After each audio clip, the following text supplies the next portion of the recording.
13, 24 a 30. Quantos amam a palavra de Deus? Quem ama a palavra de Deus? A palavra de Deus é algo como essa água aqui para mim agora. Estava com a garganta ressecada e tal, aí eu vim aqui e fiz assim, ó. Desceu bonito, né? Quando desce assim, refrescando, é gostoso. Quem está com sede aí? Tem alguém com sede? Querendo água, beber água? Pode falar, não tem problema não. Estou com sede, pastor. Quando você está com muita sede, aí você pega aquela água, né? Fresquinha. Aí você bota assim, já, a sua boca já vai, né? Assim, aí vai molhando a sua boca, vai molhando a garganta, vai descendo assim, refrescando. É gostoso, não é? Fala sério, né? Tem gente que gosta de Coca-Cola, de suco, de tudo, mas nada como uma água para matar a sede, não é verdade? A palavra de Deus é isso, é exatamente isso. Jesus fez, a própria Bíblia faz uma comparação da palavra, daquilo que foi dito, com uma água que refresca, que refrigera a nossa alma, nosso corpo. E é muito gostoso. Às vezes você está precisando, né, de uma força, você está abatido ali, aí você abre a Bíblia, você lê, aí aquilo te renova, e Deus fala através da palavra, ou numa ministração, o pastor pregando, ou alguém ministrando, aí você ouve aquela palavra, você sai dali, comendo prego, mastigando prego, cuspindo fogo, não é isso? Você sai que nem assim, puxa, não, agora sai diabo da minha frente, porque você se renova. Então a palavra traz renovo, amém? Então creia que Deus vai renovar a sua vida através da palavra, não através da minha, mas da palavra dele. E a Bíblia diz, em Mateus capítulo 13, versículo 24, Jesus está contando algumas parábolas, ele tirou ali um momento para contar algumas histórias. E a Bíblia diz que, né, o profeta, lá antigamente, já mesmo na época de Davi, havia uma profecia já declarando que Jesus ele iria falar para as pessoas através de histórias, assim, de parábolas, contos, coisas que a gente vai lendo e vai, né, entendendo. Se eu não me engano, Salmo 65, isso eu não estou bem lembrado. Mas a própria Bíblia aqui diz também que Jesus, ele, no Novo Testamento, faz uma alusão assim, que Jesus ele contaria coisas através de parábolas. Quer ver no versículo 34, antes de lermos 24, nesse mesmo capítulo, olha lá no versículo 34 que diz: Jesus usava parábolas para dizer tudo isso ao povo. Ele não sabia nada, ele não dizia nada a eles sem ser por meio de parábolas. Então, tudo que Jesus queria ensinar, ele contava as coisas para as pessoas raciocinarem.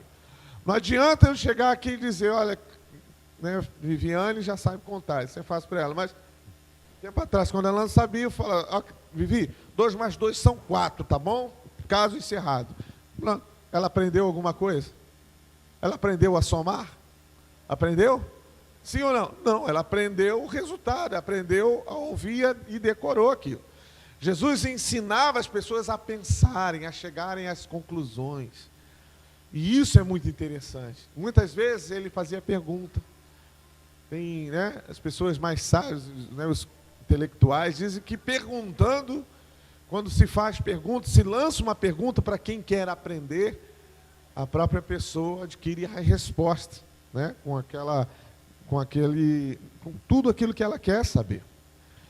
Então ela vem com uma pergunta, você lança outra, e aí ela vai descobrindo. É assim que às vezes a gente ensina as crianças, os nossos filhos, enfim. E Jesus ensinava dessa forma.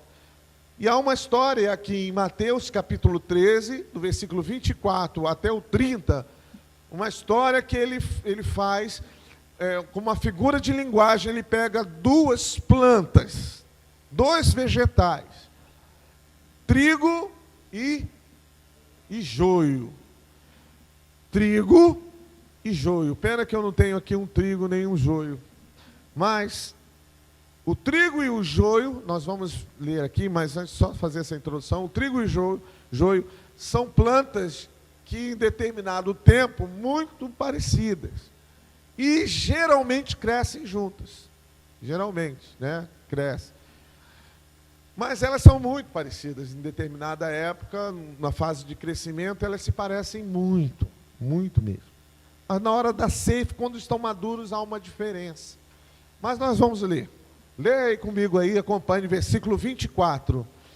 Jesus contou outra parábola. Ele disse ao povo: o reino de Deus é como um homem que semeou sementes boas nas suas terras.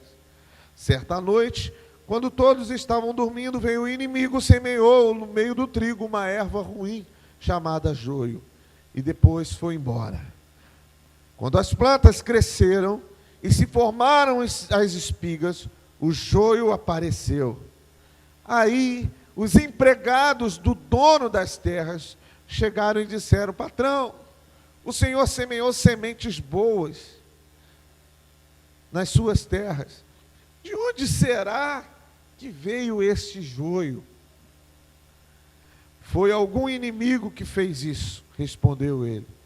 E eles perguntaram: o senhor quer que a gente arranque o joio?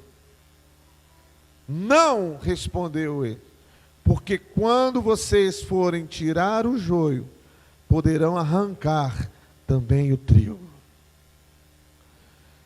Grave muito bem esse versículo. Quando vocês forem tirar o joio, podem, por acidente, por alguma coisa, distração, na hora que vai arrancar o joio, pode também arrancar junto o trigo. Deixem o trigo e o joio crescerem juntos até o tempo da colheita. Fala comigo, o tempo da colheita. Tempo da ceifa, da colheita. Então eu direi aos trabalhadores que vão fazer a colheita: arranquem primeiro o joio, amarrem em feixes para serem queimados, né? E depois colham o trigo e ponham no meu depósito. Essa foi a história que Jesus contou para algumas pessoas que estavam ali. Aí passou um tempinho ali, conversando, algumas coisas aconteceram e Jesus começou a despedir as multidões, lá no versículo 36. Acompanhe comigo o versículo 36. Então Jesus deixou a multidão e voltou para casa. Os discípulos chegaram perto deles e perguntaram: conte para nós o que quer dizer a parábola do joio. Ou seja, eles deviam estar indo para casa, tal, ficaram pensando, aquele negócio, que joio do trigo. E eles não estavam entendendo e pediram para Jesus. Quando chegaram lá, Jesus estava indo para casa, e aí perguntaram isso. E Jesus respondeu, versículo 37, quem semeia as sementes boas é o Filho do Homem. O terreno é o mundo e as sementes boas são as pessoas que pertencem ao reino. E o joio, as que pertencem ao maligno. O inimigo que semeia o joio é o próprio diabo. A colheita e o fim dos tempos. E os que fazem a colheita são os anjos. Assim como o joio é juntado e jogado no fogo, assim também será no fim dos tempos. O Filho do Homem mandará os seus anjos, e eles ajuntarão e tirarão do seu reino todos os que fazem com que os outros pequem, e também todos os que praticam o mal. Depois os anjos jogarão essas pessoas na fornalha de fogo, onde vão chorar e ranger os dentes de desespero. Então o povo de Deus brilhará como o sol do reino do seu Pai. Se vocês têm ouvidos para ouvir, então ouçam. Lá no livro de Êxodo, quando o povo de Israel saiu do Egito, Moisés liderou o povo a sair do Egito. E quando eles começaram a caminhar, saíram e atravessaram o Mar Vermelho, passaram-se 2 meses e 15 dias, 75 dias mais ou menos, não, é isso? É. Mais ou menos de 75 dias, fala-se ao 15º dia do segundo mês depois deles terem saído do Egito, o povo começou a murmurar, o povo começou a reclamar. Começaram a falar 2 meses e meio depois de Deus ter rasgado o Mar Vermelho nos olhos dele, de Deus ter livrado eles do peso lá da escravidão, de Deus ter feito milagres assim tremendos. O povo começou a reclamar. Reclamar porque no deserto eles não tinham comida que eles queriam, né? Eles não tinham as coisas que eles queriam ter de casa, bem confortável, era tenda, era barraquinha. Então eles começaram a reclamar de tudo, mas na verdade, a própria Bíblia diz ali que havia no meio do povo de Israel populacho. O que é o populacho? Quem sabe? Muitas pessoas que não eram hebreias, né, do povo hebreu, e eram egípcios, eram outras pessoas, era gente que também estava chateado com o Egito e saiu também. Hoje são aqueles que o mundo está conhecendo, assim, vamos dizer assim, os refugiados de alguns países que estão, né, saindo e estão indo para outros países. Aí eles se infiltram, não estou dizendo, fazendo alusão que eles são dessa espécie, né, de que reclamam.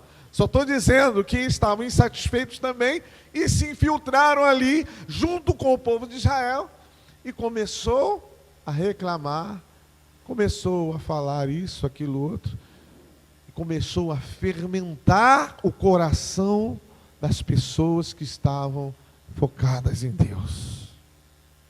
E aí o que aconteceu? Vocês sabem da história, né? O povo, caiu meu óculos aqui ali. O povo de Israel, não se espante que já estava caindo mesmo, arrebentou ali um fiozinho. Mas eu vou pegar sem óculos, tá bom? O povo de Israel, ele começou a ser influenciado por uma coisa que eu detesto, mas já falou aqui, uma coisa que eu acho muito ruim no ser humano: murmuração, reclamação, disse-me disse, fofocas, coisas assim. O povo começou a ser influenciado por aquela raiz, aquele mal, aquela coisa ruim que entrou ali. E até eles tinham um panorama propício para reclamar, porque eles estavam no deserto, não estava confortável. Mas deserto, a gente aprende que é lugar de passagem. Às vezes, para a gente alcançar, você sabe disso, muitos aqui começaram do nada e hoje têm assim uma empresa, hoje estão empregados, mas começaram do zero. A gente viu a história aí de muitas pessoas nas Olimpíadas, né, que assim, começaram do nada, gente que veio lá de trabalhos sociais, esse que ganhou lá aquele salto, né, o Tiago, que ganhou salto com vara, lá, aquelas alturas lá, 6 metros, pulou, coisa impressionante, né? Ele, né, foi abandonado pelos pais, foi criado pela avó, aquela coisa toda, sofrimento tremendo, e está lá, venceu na vida, conquistou. O brasileiro tem muito dessa história, né? Eu falei que, até eu estava conversando hoje com o Arthur, que isso acontece muito no Brasil. Nos Estados Unidos nem acontece tanto essas coisas. Algumas vezes, por exemplo, pessoal de basquete que vem, né, daqueles guetos lá dos Estados Unidos, gente que joga na rua, que é descoberto. Mas a maioria vem de universidade. Esses nadadores, por exemplo, que ganharam tudo aí, de universidade, são universitários. Por quê? Porque lá o foco, o trabalho é na universidade. Então lá mesmo se descobre, se trabalha, se coloca ali. Mas no Brasil a gente ouve muito dessa história de gente que não tinha nada, que foi e cresceu, que veio trabalhando, que veio fazendo as coisas e vai crescendo, vai conquistando as coisas. Voltando, recuando aqui, eu estava dizendo que o povo de Israel, ele foi influenciado por essa coisa terrível, esse fermento mal. Hoje nós entendemos e podemos chamar de joio no meio do trigo. Jesus, ele dá umas explicações, ele fala, o joio significa o filho, né, o maligno, a planta, a semente maligna plantada ali no meio das coisas. Então eu entendo como fruto. O que pode ser mal dentro de de um trabalho, por exemplo, do reino de Deus. O que é ruim dentro do reino de Deus? O que você entende como uma coisa nociva, ruim para o reino de Deus, que pode causar problemas no reino de Deus, porque nós somos o reino de Deus, nós fazemos parte desse reino, amém? A igreja do Senhor é o reino de Deus também. Então, o reino de Deus é paz, justiça, alegria no Espírito Santo. O reino de Deus é o amor, é o poder da palavra, né? O reino de Deus é tudo isso. Então, é esse envolvimento que nós chamamos de reino de Deus. Então, o que pode e geralmente é nocivo ao reino de Deus? Pense. Fala igual o Paulista. Pensa numa coisa ruim. Pensa agora em algo que é ruim. O que você poderia me responder? Que causa danos ao reino de Deus, causa estragos muitas vezes numa igreja. Quem vai me responder? Oi? Está saindo algumas coisas aí. Contendas, fofocas, divisão.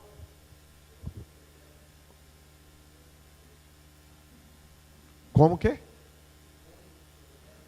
Isso, pessoa que vai, né, na contramão, né, da visão, da estrutura da visão da igreja, e causa divisão. Então tudo isso acontece, querido, já estava previsto. Sabia que na igreja de Corinto havia isso? Na igreja de Éfeso também, Paulo, em determinado momento, ele estava falando para os Efésios sobre unidade. Então, a gente via isso desde a igreja primitiva, acontecia coisas assim, ruins, terríveis, que de repente um acha que sabe mais, outro que sabe menos, tal, outro que é mais sábio, estava lidando com outras pessoas que não eram tanto. Mas igreja é assim, é lugar de pessoas que entendem muito e outros que entendem às vezes menos. Mas temos que respeitar uns aos outros.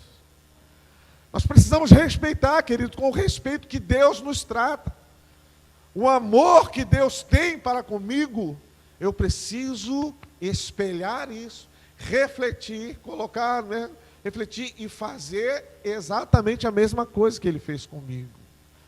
Eu não merecia o amor de Jesus. Kleber, pastor Kleber, né, pela misericórdia e graça do Senhor, não merecia esse amor. Já errei muito contra a santidade, contra Deus. Mas Ele me deu uma nova chance. Mas Deus nos dá novas oportunidades.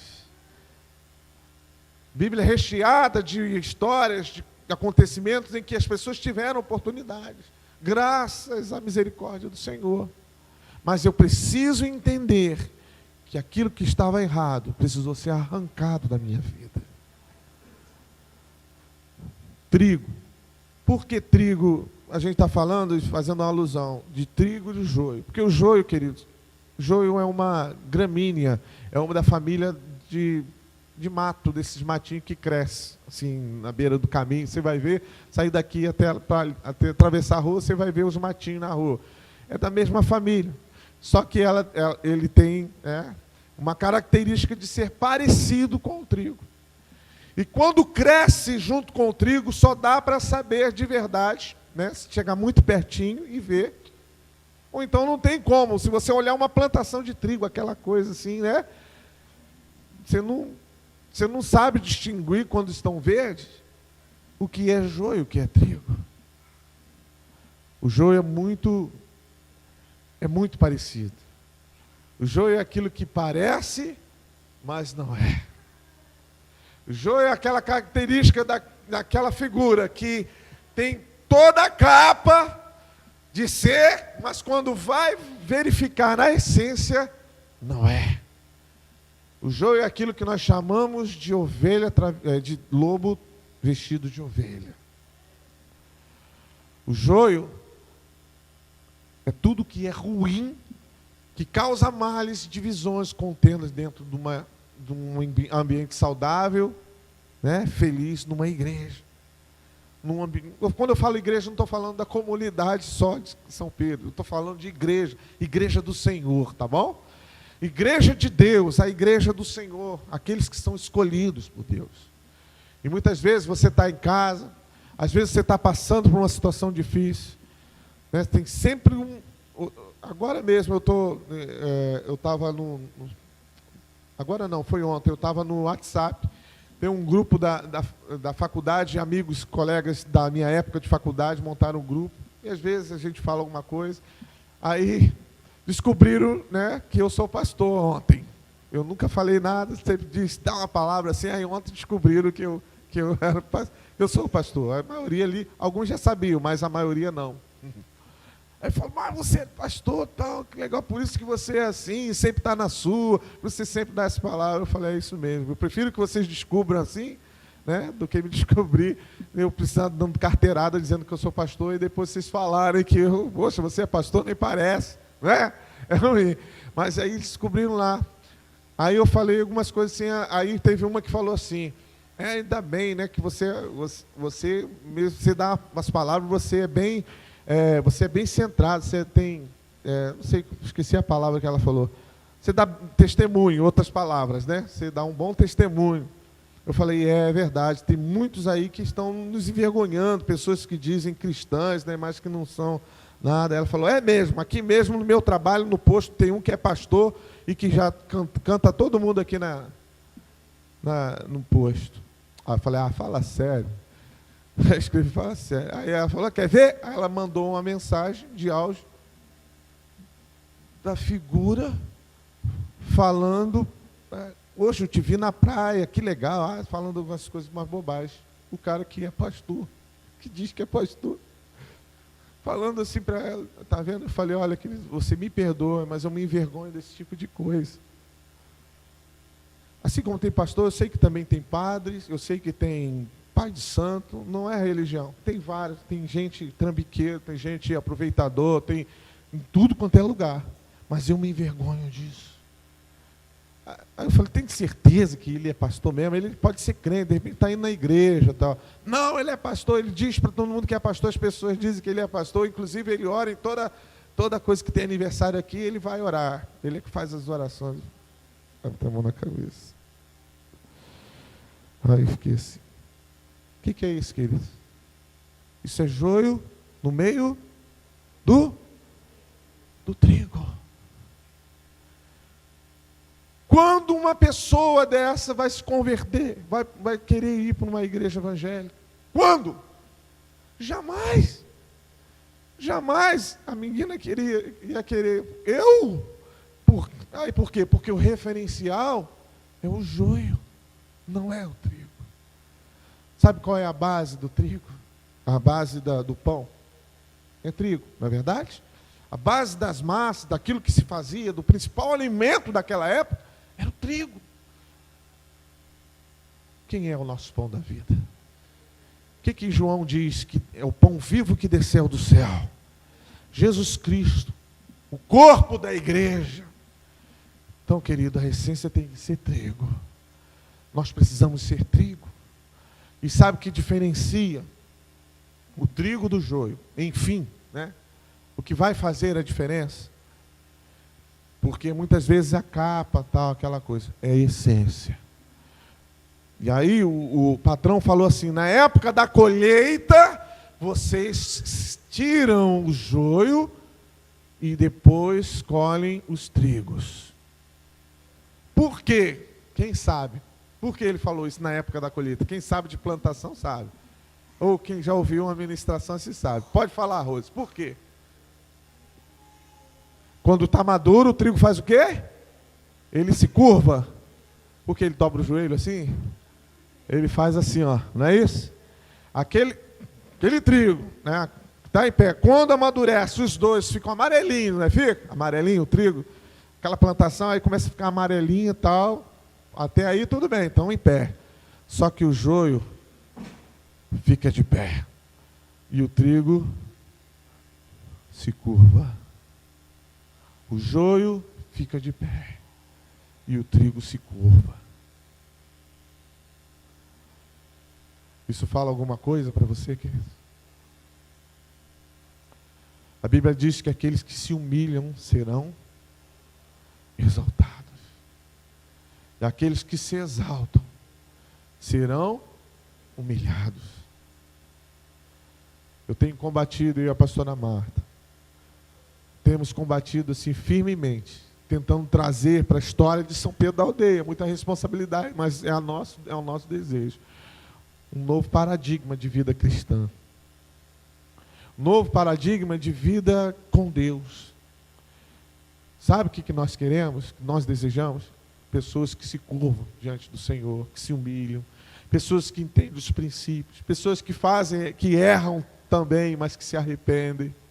Pessoas que têm a liberdade de chegar e errar, não tem espaço para errar, mas também tem muito espaço para se arrepender e pedir perdão e receber, né, o nosso abraço, nosso apoio, porque a melhor coisa que tem, queridos, uma das coisas mais grandiosas que tem é o poder do perdão.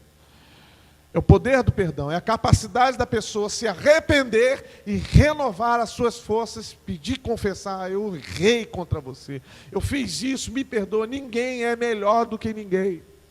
Eu não sou melhor do que ninguém. Você não é melhor do que ninguém porque estudou mais, porque fez nada disso. Nós somos iguais diante do Senhor. É a visão do alto, é a visão de cima. Quem olha de cima não vê distinção, só vê um careca, vê um pretinho, outro cabelo amarelo, outro cabelo azul. Mas quem olha de cima vê quem é grande, quem é pequeno? Não. Quem está olhando de cima para baixo está vendo todo mundo igual. O olhar de Deus é o olhar do alto. Quem não vê se você é grande, se você é pequeno, a única coisa que ele sabe é quando você está de joelhos dobrados. É quando você se curva, quando você se arrepende. Então, queridos, olha, eu quero focar já, indo para o final daquilo que eu quero dizer, falar, né? Pregação. O trigo são os verdadeiros filhos de Deus. Jesus, ele é o pão da vida. Seu corpo é a igreja verdadeira. Por isso devemos ser como o trigo, que é o elemento básico para o pão. Jesus, o pão da vida. O joio é uma planta parecida com o trigo. Cresce no meio do trigo. E às vezes até semeada no meio do trigo, como foi aqui nessa parábola. Mas uma hora vai ser diferente do trigo. Uma hora a diferença aparece. Porque quando mexe com o joio, ele se fica de pé. Mas quando se toca no trigo, ele se curva, se arrepende. Né?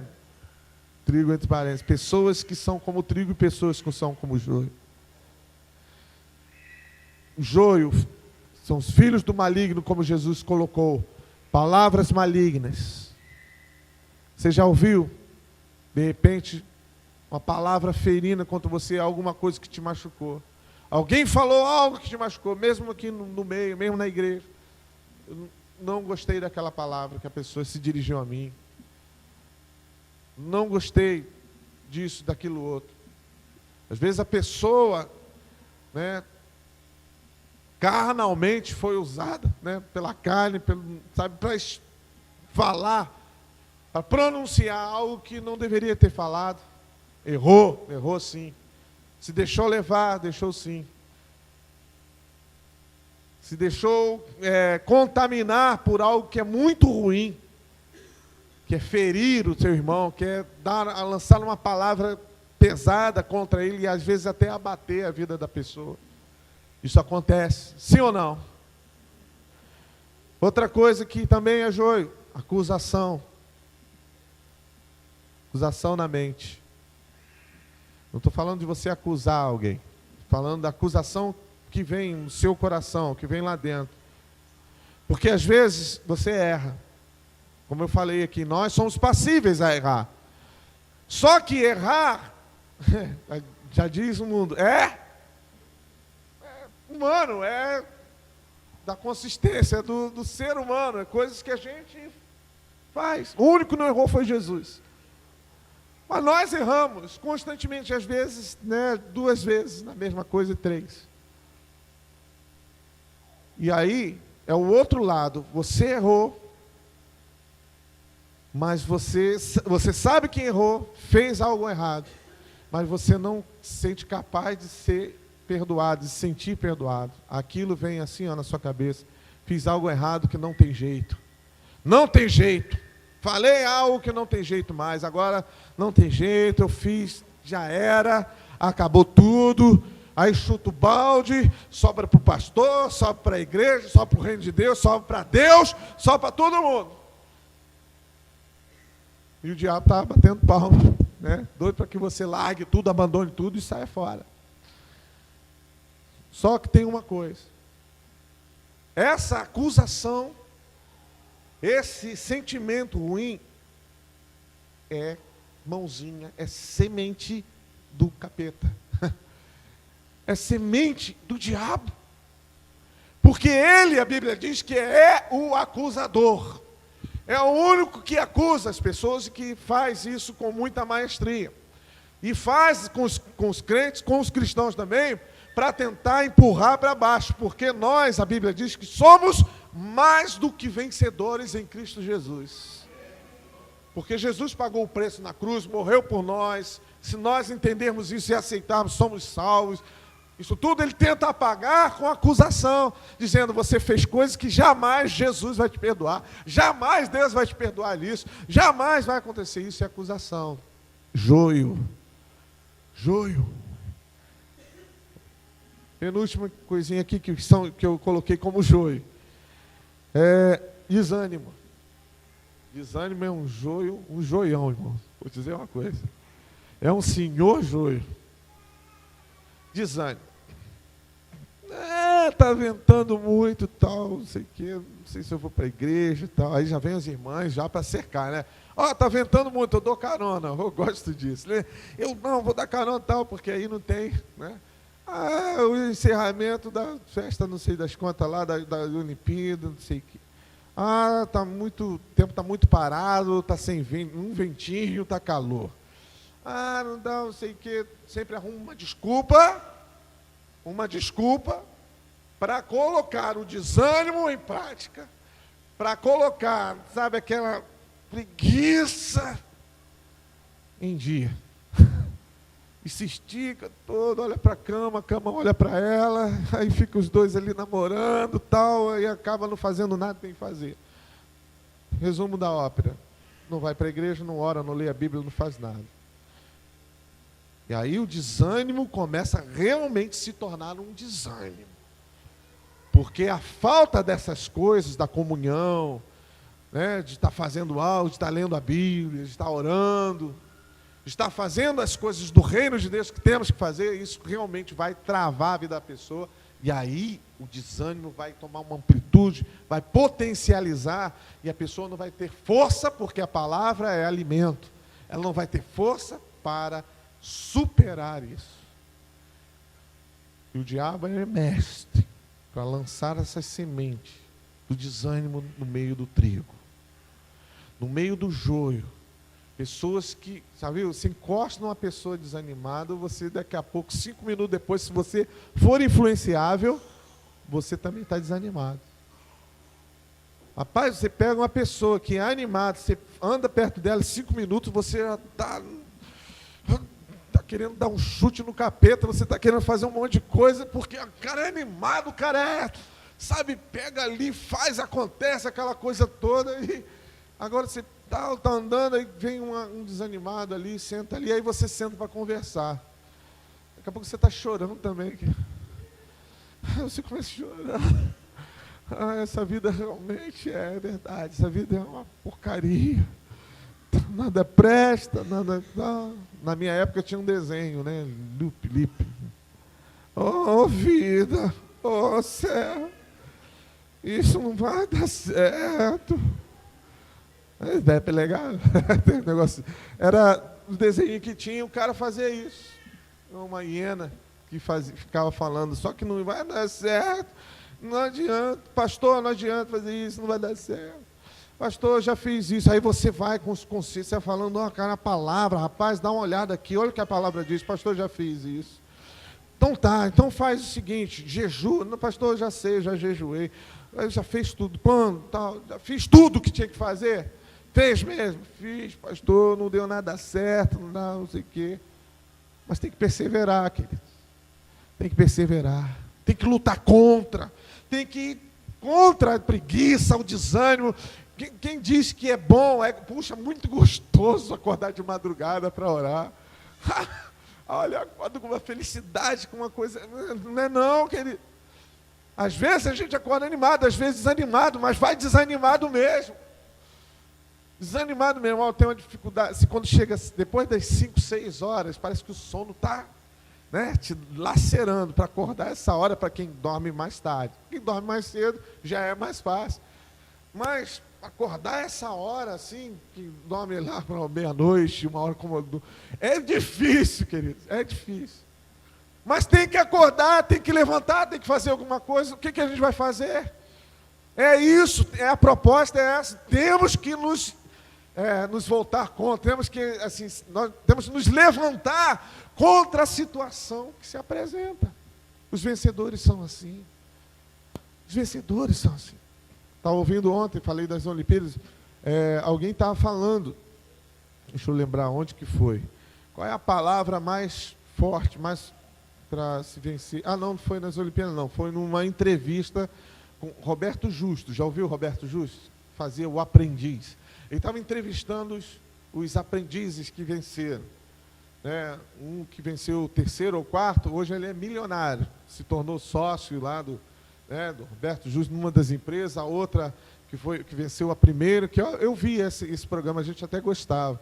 Se eu não me engano, o nome era Viviane.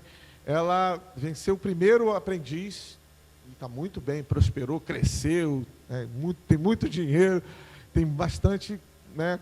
Mas por quê?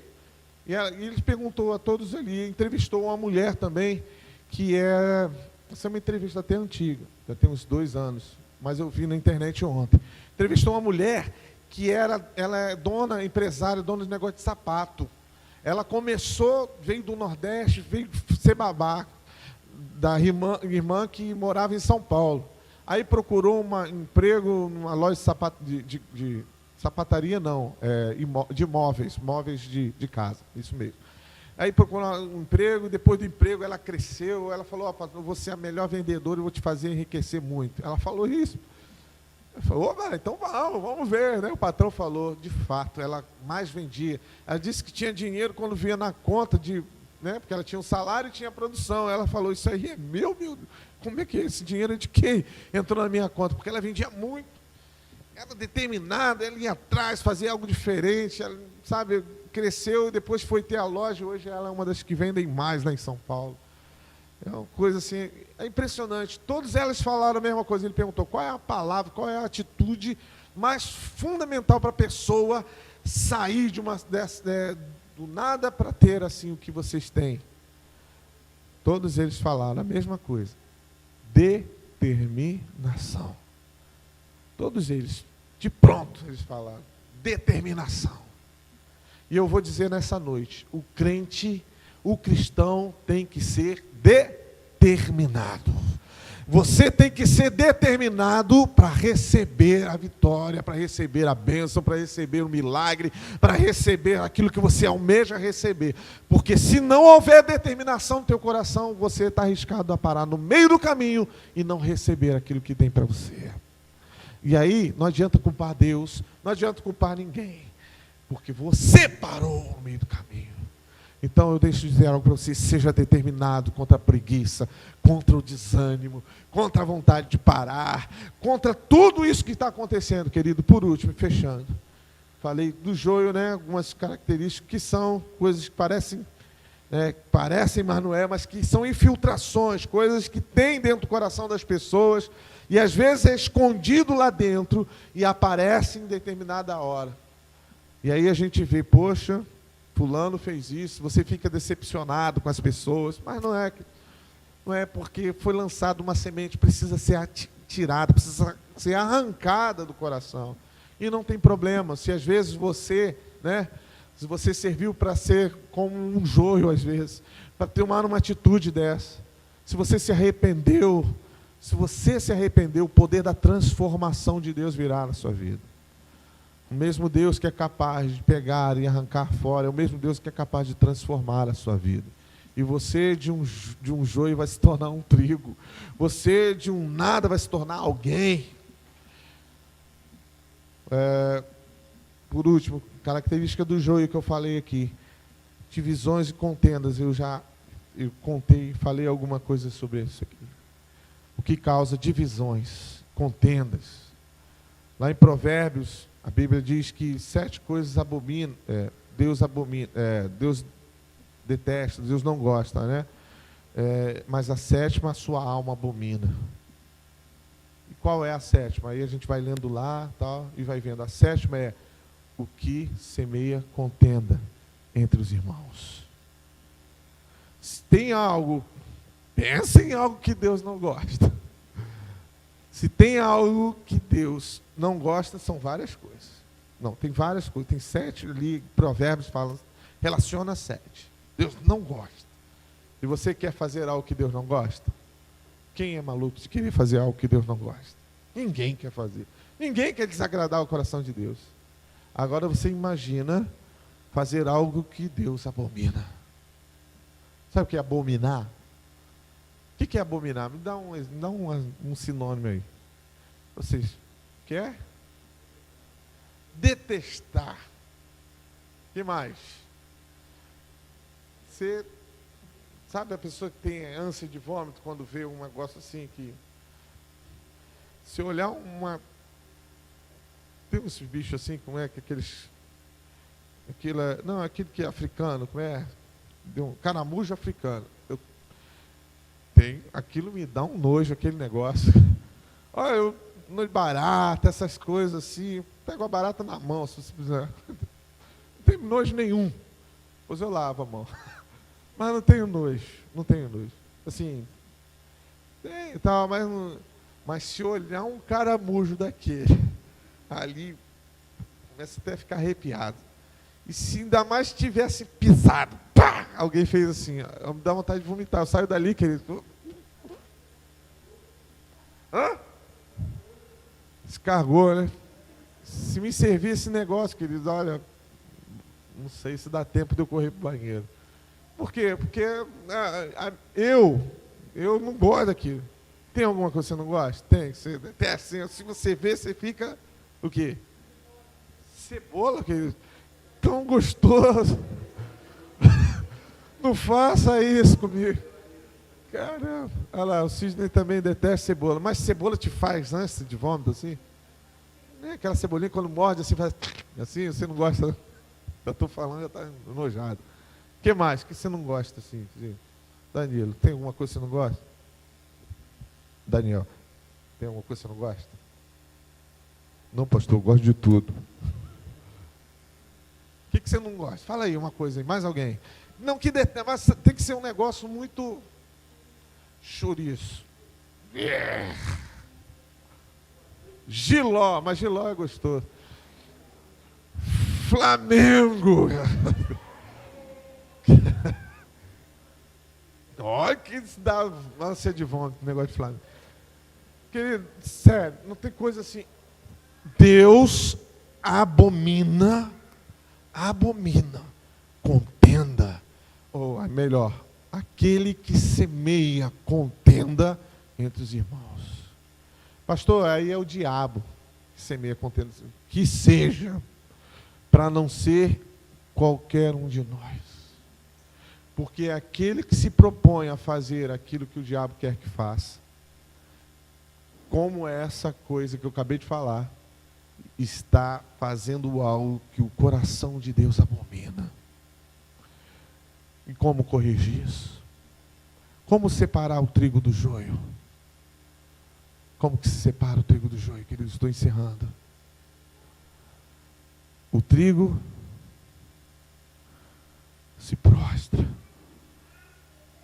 O trigo se curva. O trigo se arrepende. Davi foi o homem segundo o coração de Deus, não é porque ele fazia grandes coisas, tremendas só não. É porque ele estava pronto para se arrepender. Davi errou feio. O rei Davi errou feio. Mas errou feio mesmo. E Davi foi um assassino. Adúltero. O rei Davi fez coisas, ele desobedeceu a Deus. Deus falou, não conte o povo, não faça cena, não faça nada. Ele foi e fez.